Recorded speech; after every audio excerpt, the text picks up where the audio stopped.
Bonjour, eh ben, je suis in Albany, Oregon. Hi everybody, especially my family from Albany, New York. And now what? Now what? This is this is strange. I've done it. Je sais pas quoi faire. Enfin, si. I will go back home. Uh, but but uh, but voilà.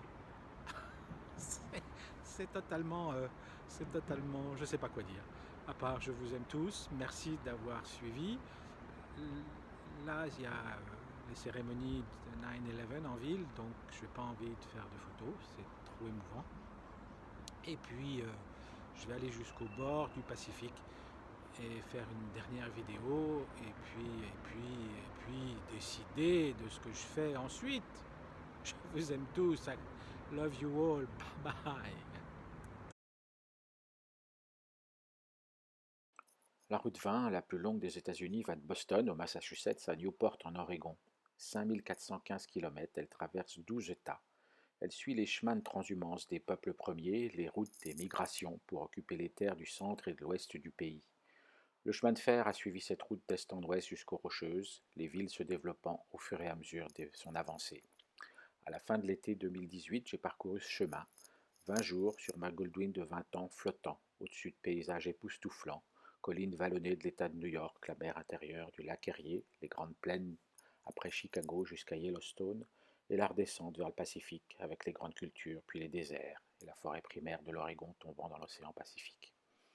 Le choix de s'arrêter chaque jour dans une petite ville moins de 3000 habitants, de séjourner dans des motels familiaux propres et accueillants, de rencontrer les habitants dans leurs supermarchés, leurs stations-service, leurs bars ou leurs parcs, ont été une succession de belles découvertes. À Geneva, Ohio, la route 20 des années 30, deux voies simples en briques avec séparateurs, cette chasse aux anciens morceaux est toujours ouverte et la Historic Route 20 Association, dont je suis membre, travaille à redévelopper cette belle route qui traverse l'Amérique.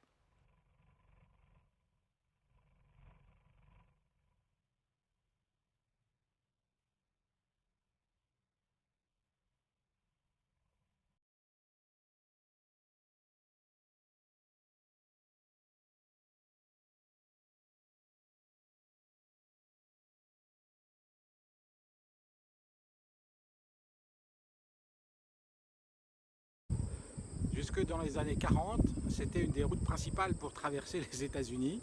C'est difficile à croire. Je suis au cœur de l'Iowa. Euh, j'ai pas rencontré beaucoup de monde. Là, je suis après déjeuner. C'est assez fabuleux. Je vais me tourner pour que vous voyiez un petit peu de chaque côté comment c'est. Je vais faire le tour là. Et je ne sais pas si vous entendez les gigantesques éoliennes qui sont là, qui font un bruit phénoménal. Voilà, il y a autant de monde de l'autre côté. C'est ce que j'avais totalement envisagé, être seul sur ces routes au milieu des maïs. Et depuis ce matin, je pense à la chanson de Hubert Félix Thieffen, Mon Anaïs dans les maïs, je ne sais pas pourquoi. Mais je vous souhaite à tous, à toutes, une bonne journée et je vais continuer. Je refais un petit tour quand même parce que c'est surprenant. Je suis à un carrefour de route là.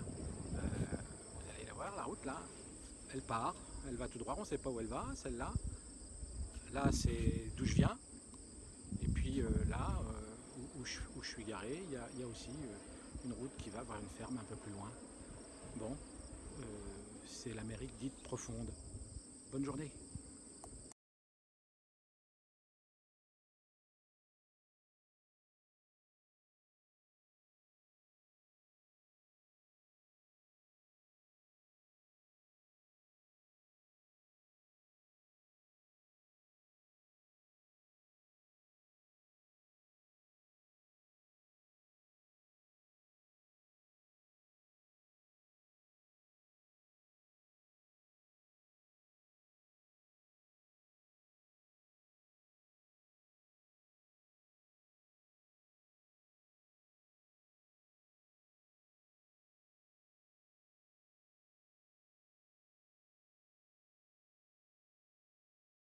Wyoming, Buffalo Bill, Yellowstone, des clichés connus, mais toujours pleins de surprises, des surprises étonnantes.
Voilà, 1 minute 30 d'une route droite vers Arco dans l'Idaho, vide pendant plusieurs heures. Ça a duré en fait toute la matinée. Cette route sans fin, sans début, c'était absolument fabuleux.